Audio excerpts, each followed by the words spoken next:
we'll revisit the principle of his Havas Yesh from Malchus.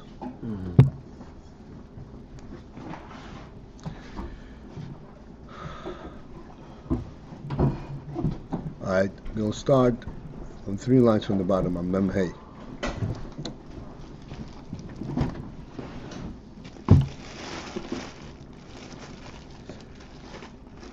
So we already mentioned the principle of Malchut Atzilus. This is the Ayin HaMokor Liyesh. That is literally the Mokor Liyesh. We discussed this yesterday.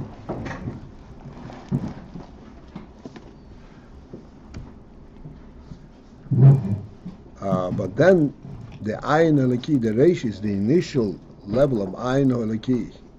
Ayin, they explained what does Ayin mean. Not Etzem. Ayin means a Ha'ora. He is Bechinas HaChochma. The Reish is Havas HaYesh Hu Bibina. And the initial identification coming forth of Yesh, of a presence, is in Bina.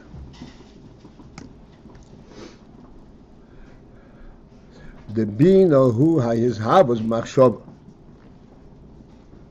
Because, which means that Bina, this is where there is the principle of his havus of the coming into a mitzias, but and the thought within the thought, and we'll discuss it now. The chokhma ubino zehu kmeili atzmi adai, because chokhma ubino, this is, even though there is the ayin yesh, but this is kmeili atzmi. This is like it were for himself. That he is creating the world internally to himself. V'zehu, v'zeh alpayim shona kodma. Probably should be v'zehu.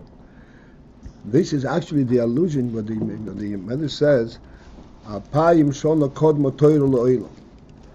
That Torah precedes the world alpayim 2,000 years. What is this alpayim? These 2,000 years, now, if it says 2,000 years, years is a measurement of time, and 2,000 years is again a measurement of time. So we're not talking about an infinity of precedent. We're talking about something which is definitive. What does this refer to? This is Chokhmah and Bina. In Chokhmah and Bina, there is an element of world, of time, but it is before the creation. This is the way it is, b'machshava, the way it is internal. And that precedes Olam, precedes the creation of world.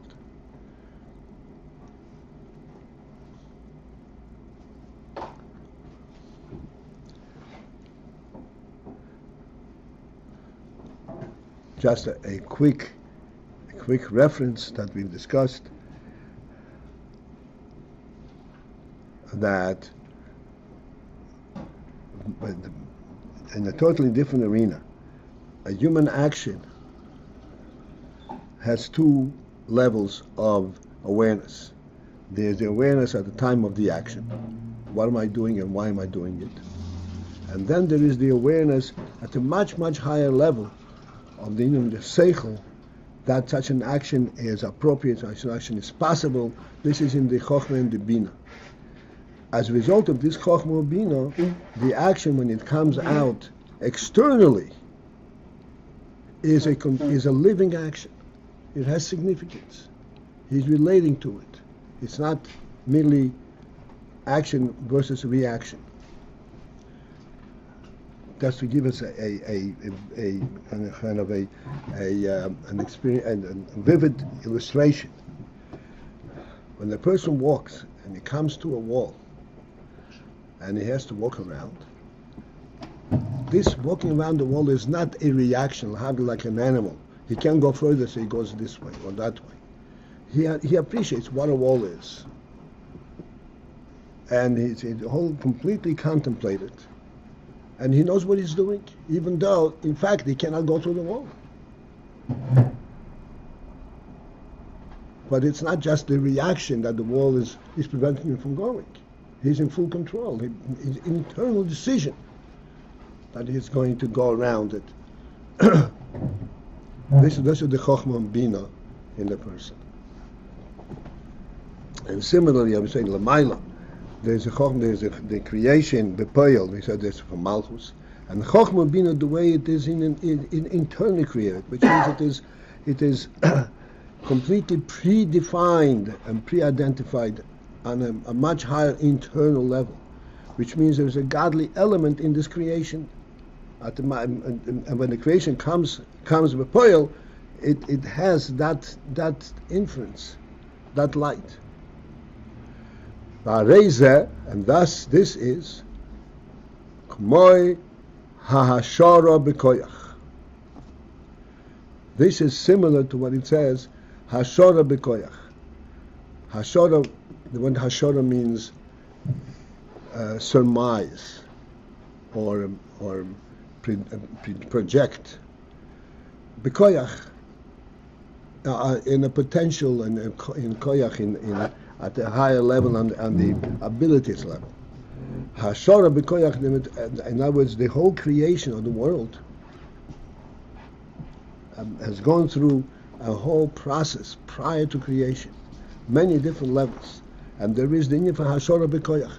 It says that there is a madrega, it's called shia be'atzim b'koyach kol ma sheyosid liyid b'poel, that internally there was already a projection, a complete pre-design b'koyach, on the koyach level, on the projection level, everything that will come b'poel in action. So this hashara b'koyach and zeh k'mo la'atzmo adayin. This is saying that this yichud bina and this yichud of chochmah and bina is like not bringing something out into actuality. Right. It's internal surmising the the actualization. Mm-hmm.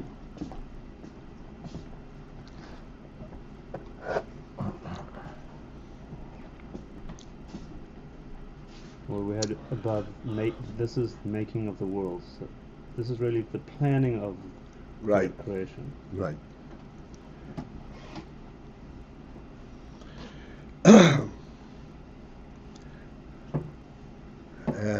Okay, each Hashem, people identify the various things and what is the Hashara B'Koyach about and so forth. And how that's different than what Osil is B'Poyel. B'Poyel means in action. Ukmoy B'chinas Machshava Hagduma. And this is also similar to the B'china, what's called Machshava Hagduma De'ak. Everybody heard that expression. Machshava Hagduma, the initial thought at the level of Odom Kadmon Ak.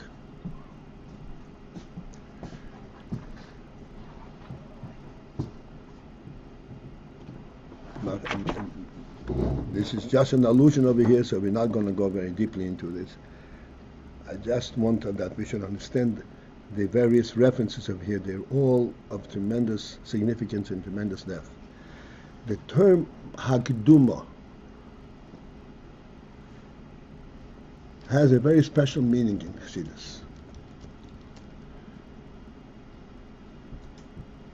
There is a kodum, in the sense something that precedes something else, and that something that precedes something else can also be preceded by something else. It is, it's just a sequence of events, one before the other, one after the other. But Keduma is referring to something that has an initial presence, which means it was not preceded by not being. That's meant Kodum. Machshava Hagduma.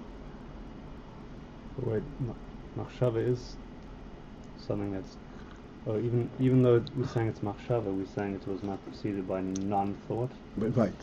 This is the Machshava on the deep, on an initial internal level. again, it's so briefly mentioned over here for the purpose of understanding the Indian of Chochmah Bina. Chochmah Bina, the Zivon Chochmah Bina, has an element of that.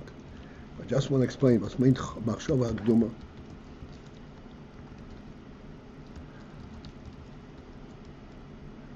Hashem created the world. Or maybe I'll use the mashal.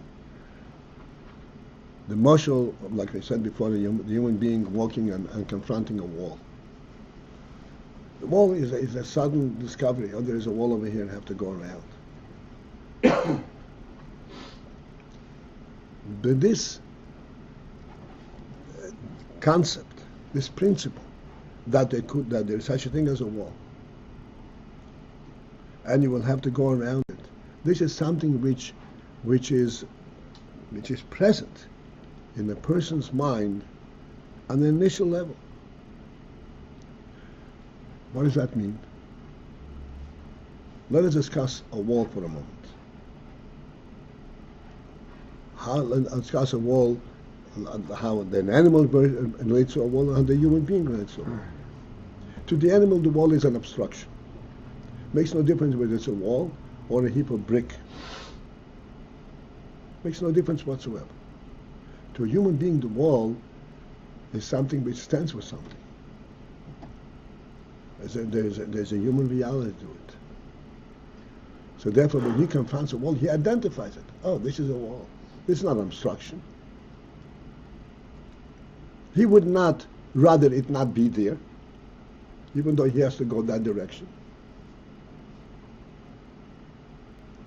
It has a preceding, so to speak, a precedental presence in his mind prior to accosting it, to confronting it. It's a reality before he confronts it. And in the human psyche, in the human makeup, what a human being is, like I said, Odom shein lebayis ein yodom. A wall is one of the parts of a house. He identifies with it on a totally personal level. Whether this wall belongs here or not, whether it's his wall or somebody else's, but he knows what it is. This is what Hagduma.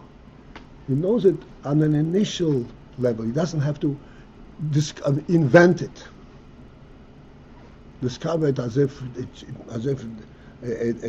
a new world. He can personally, deeply relate to it. This is, I see that you're thinking that this is a very important concept that we have to break through. Because the world has convinced us that everything that we build is a reaction, is a response to a circumstance. Like we said, build houses because we want to protect ourselves against the wind and against the rain. So we explained the other day, what is the wall of a sukkah? How does that protect you against the rain and against the wind? And it's a wall. It's a demarcation. On the human level, it is totally significant. Even if it's just a marker, good ochis, good osik, good asik, that if you have a marker on top, the wall comes down. If you have a marker on the side, it extends to the next wall. All of that is humanly real. Because it demarcates an area that where he is sitting, where he is taking care of his. This demarcation element is something which is inherent in the human intellect.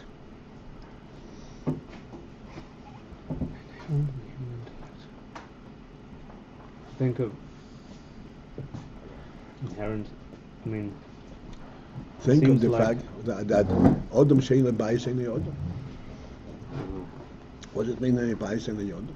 A house you have to acquire, and a house you acquire because of circumstance. So even while, let's say in Gan Eden there were no houses and No, forget about Gan Eden. But in this world, No, you're going away. Think in terms of your own perception. Your intellect. What's a house mean?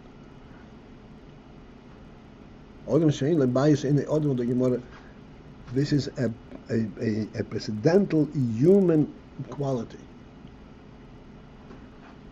A person lives in a house not because he doesn't want to be exposed to the elements, but because that's where he belongs. He needs that quiet, that privacy, that sneeze, and he also needs that calm, that fundamental presence, undisturbed.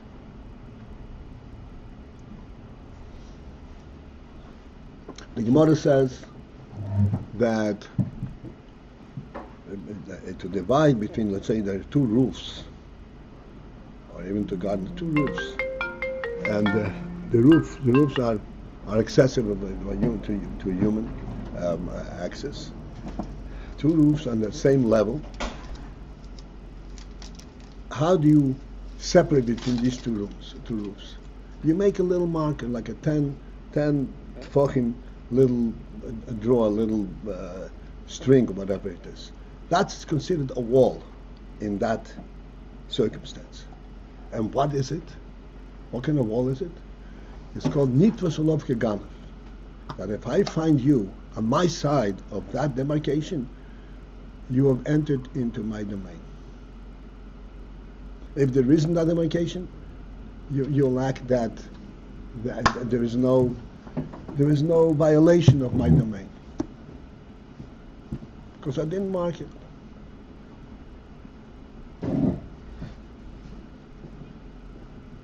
These are real elements in human life.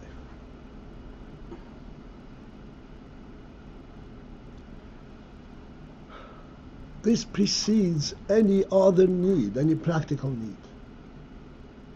This is part, comes along with the fact that this is a human being and he has this intellectual perception of life.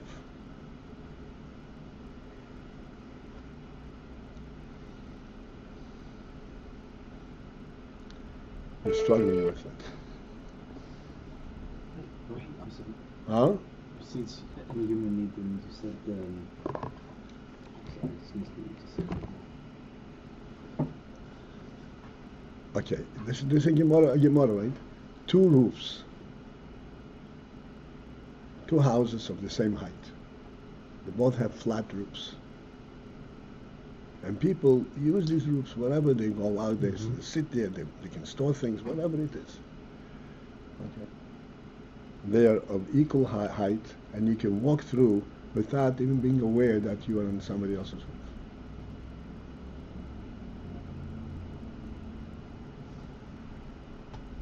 And so you make it a marker, a demarcation. How do you make a marker? A very simple it's called, a very simple kind of a division of a little string or a little plank that says that and it has to be a certain height, and that demarcates this is my domain, this is your domain. It's extremely easy to bypass it. You can even hop it over. It doesn't block you from going across. Zero. And if your name is James Henderson, you can just go over it with 1 foot. And nevertheless, if you end up in your neighbor's side, you will be violating his privacy. And if there wasn't that marker, then you would not be violating his privacy. Yeah, I guess, okay. I keep feeling like the string or the walls of the sukkah are like symbolic versions of a real wall. That's my glitch right now. I understand. We discussed it many times. The real wall is not the real wall. The real wall is a circumstantial wall because there is wind, because there is rain, because there is robbers. So I put a wall up. This is not all coming from the human intellect. But even if we take the human intellect, like what you said, She'eno Beis, that he needs quiet, he needs his domain, he needs his area. So to accomplish that in this world, he needs to put up a wall of a certain strength. Okay. If he needs quiet to protect him against sound, that's again a circumstantial thing. He needs his inviolable area. Because that's the human. That's the human element. Right. A human being, as I said, the reality of a human being is that he is for real. He has an area that it cannot be violated. Uh-huh. And all you need is a marker. In this world, you need more than a marker. In this world, because of the circumstance. Okay, so then we're talking about a world that we're not living in. No. circumstance. We are practically we are living in it, but in essentially, look. Today we all live behind prison walls. You don't even have a window. Every window is blocked with grates. It's steel grates. Is that the human way to live? Why not? Today's world, this is how you live. That's not real. That's not human. Human way to live is that there is a window, and if I want to open, I can. It's no problem. It's my window. It's my home. I'm not concerned. Of course, you're not going to enter. This is clearly mine.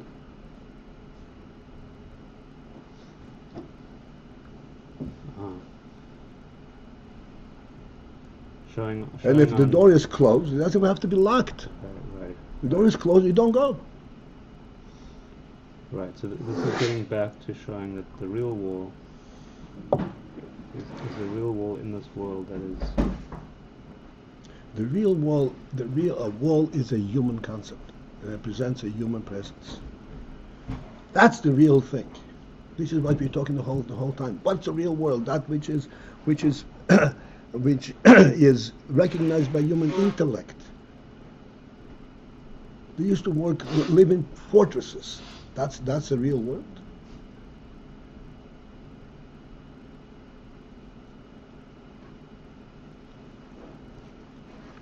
Right, but wherever you go, you're gonna need to have some kind of structure that stands. So forget the bars and the windows. So now you have an open window, but you're gonna have a structure that stands. So it's not gonna be a string, or it's not gonna be. No. Okay, the string is not a structure. The string is only the demarcation. Yeah.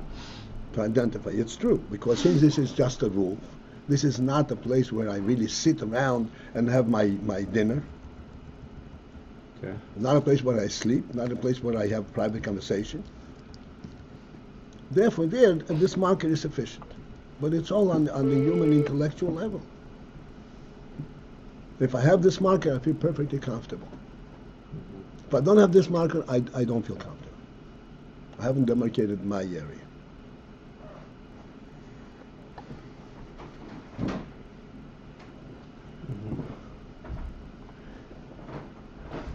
This is the concept of Hagduma. Gduma means that which is present on an initial level, not on an active level. Initial.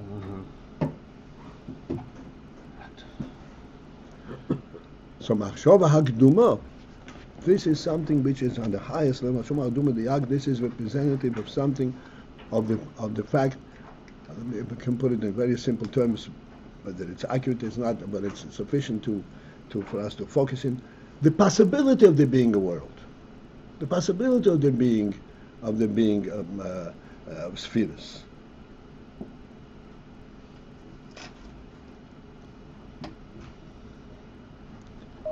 We once learned about this in Samachvov. I remember we identified there's two distinct levels in that arena, in that level. There is a possibility and there is the probability. Probability means it already comes into a developed stage, and if it's allowed to go, it'll develop into it. So there's something pointing to it. Possibility is something which is completely internal to the soul. Possibility. And that's what we're dealing with here. Right. כמו שלעצמו עדיין. And this is called Machshava Hakduma. This is not the place where this is discussed. Machshava Hakduma is discussed elsewhere. But what the Rebbe is pointing to is that you understand that there is the union of the Yesh prior to becoming a Yesh in practical terms. Like Chochmah and Bina. Chochmah and Bina, there are many different levels. And it is, Chochmah and Bina is Ayin and Yesh. Yesh before becoming Yesh in practical terms. Right. Way before.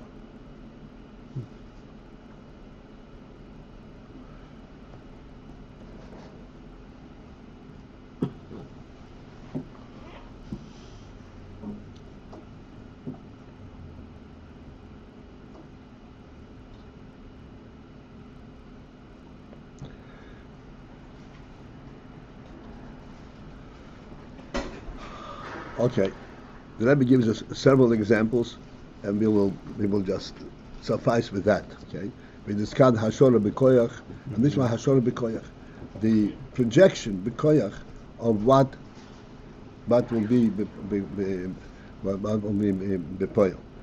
Now, Machshava Hakduma obviously is at a higher level than Hashora B'Koyach. Hashora B'Koyach is already a functional; he's already projecting something. Whereas Machshava Hakduma, this is the way it is in the initial state. Kduma means preceding all development, all creation.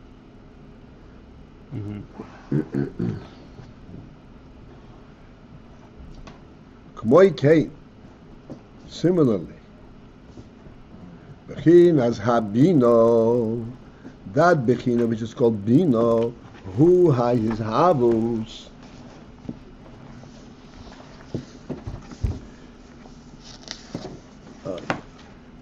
B'machshava. This is his havus within the platform of machshava, of thought.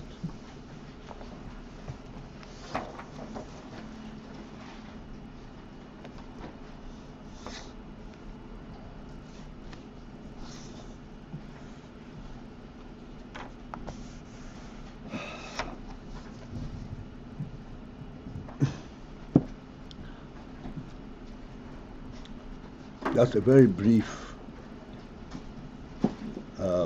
expose of this Indian.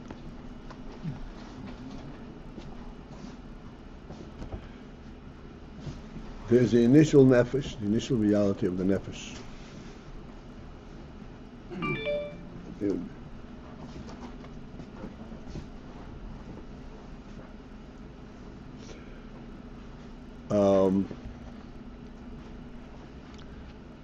The nefesh is an atzmi, and etzem is not to be discussed or described or be to be identified within the parameters of zman or mokim, of space and time. It doesn't need time to be. It doesn't need space to be. Let's call it that. His havus coming into being. This is where, yes, it needs a place to be, and it needs a time to be. Like the quote from the Yitzchayim, that there was Ayin Sof Malakol Mokim Hachol. There was Ayin Sof throughout, and then L'Hoya Mokim there was no place for the world, because world needs space, and there was no such thing as space. Place and time, Mokim and Zman. There was a tzimtzum, and that created the element of space. Mokim Cholo and Mokim Pon. And therefore there could be Hamodas and then you put up worlds. This is the difference between Chochmah and Bina and Machshava. Machshava requires time, no matter how instantaneous a thought is. But it's a thought that's in time. The way the Indian is in intellect itself, in pure intellect, it's not a machshava. it doesn't require time. This is like you say. This is as it is in the Nefesh. So the Rebbe is saying now we should understand that there is Chochmah and Bina. Chochmah is the Ayin, and Bina is the Yesh. The Yesh of Bina is the creation in Machshov. So to speak, Chochmah does not require space, Bina does require space. But in reality, as we've discussed, this is not the time which we can go into it, Chochmah already is in space. Because there is a content in Chochmah. Above Chochmah in the Ayin, in Kesed, there is no Ayin. There is no content. No content. And there is no change of space. This will have to leave for next time. So Chochmah Bina is like Ayin Beis, but it is not the creation bepoil. There is no action. This is internally, but internally it is creation. Machshov. As we say in a human being, a machshava, even though it's very fleeting, it's reflective of the deeper essence of the person, still it is reflecting it in the presence level, in life, such as time and space.